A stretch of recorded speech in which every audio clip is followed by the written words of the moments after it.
America में फिर Trump सरकार। डोनाल्ड ट्रंप ने धमाकेदार और बड़ी जीत हासिल कर ली है।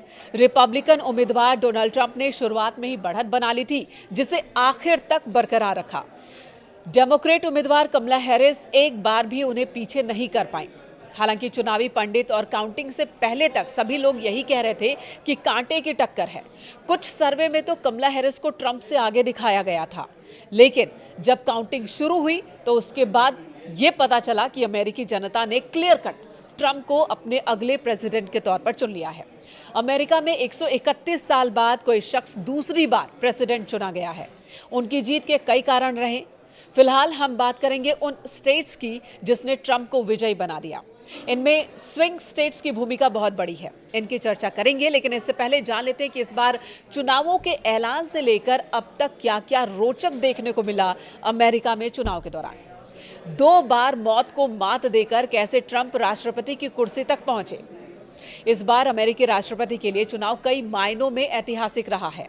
कैंडिडेट बदलने से लेकर ट्रंप पर जानलेवा हमला होने तक बहुत कम वक्त में अमेरिका में तेजी से घटनाक्रम बदलता रहा। जानते हैं कि बीते 4 महीनों में क्या क्या हुआ है और कौन-कौन से दिलचस्प मोड़ हमें देखने को मिले हैं।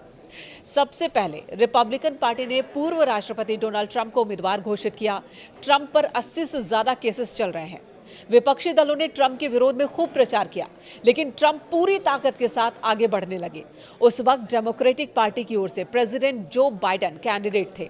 ट्रंप ने जो बाइडेन की नीतियों को मुद्दा बनाया, उनकी नीतियों की आलोचना की, साथ ही उनकी बढ़ती उम्र को भी मुद्दा बनाया। और इसी बीच प्रेसिडेंशियल डिबेट में बाइडेन बुरी तरह से हार गए। तब उनकी पार्टी ने भी, यानी कि जो बाइडेन की पार्टी ने भी जो बाइडेन की उम्र को लेकर चिंता जाहिर करनी शुरू कर दी थी। पार्टी के अंदर ये सब बातचीत हो रही थी। तब ये माना जा रहा था कि ट्रंप बिना रुके जीत जाएंगे, लेकिन जुलाई के महीने में बाइडेन ने अपनी उम्मीदवारी वापस ले ली। उन्होंने अपने कदम पीछे खींच लिए और उनकी जगह पर कमला हैरिस को, जो कि उपराष्ट्रपति हैं, उन्हें उम्मीदवार बना दिया गया। कमला के चुनाव मैदान में आने के साथ ही हर तरफ चर्चा कमला हैरिस की होने लगी। डेमोक्रेट पार्टी एक बार फिर रेस में आ गई। लगभग 15-20 दिनों तक कमला हैरिस ही सुर्खियों में रही और तभी ट्रंप पर एक रैली के दौरान जानलेवा हमला हुआ, जिसमें वो बाल बाल बचे थे। अमेरिकी चुनाव में हिंसा को लेकर लोग सवाल करने लगे। बीते 3 महीने में ट्रंप पर 2 बार जानलेवा हमला हुआ। विपक्ष के कुछ लोग इसे राजनीतिक स्टंट बोलते रहे, तो कुछ अमेरिकी सुरक्षा व्यवस्था पर सवाल कर रहे थे।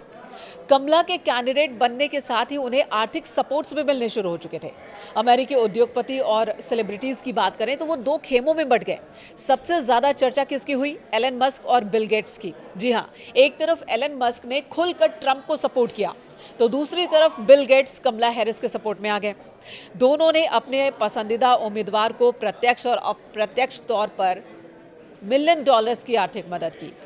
ऐसा कोई दिन नहीं बीता है जब एलन मस्क ने ट्रंप का कोई वीडियो शेयर ना किया हो उनके पक्ष में। खैर, अब तस्वीर साफ हो चुकी है, तो बात स्विंग स्टेट्स की कर लेते हैं। अमेरिका में 50 राज्य हैं। सभी राज्य अपना अपना चुनाव करवाते हैं और नतीजे जारी करते हैं। इनमें कुछ राज्यों में रिपब्लिकन पार्टी जीतती रही है, तो कुछ राज्य कोर राज्य माने जाते हैं डेमोक्रेट्स के। 7 ऐसे राज्य हैं जिन्हें स्विंग स्टेट कहा जाता है, यानी वो राज्य जो हर चुनाव में अपना मूड बदल लेते हैं और ये जिनकी तरफ होते हैं उस पार्टी और उस उम्मीदवार की जीत पक्की मानी जाती है। ये राज्य कौन कौन से हैं जान लेते हैं। Pennsylvania, Michigan, Wisconsin, Georgia, Nevada, Arizona और North Carolina. Ohio, West Virginia में डोनाल्ड ट्रंप लगातार तीसरी बार जीते हैं।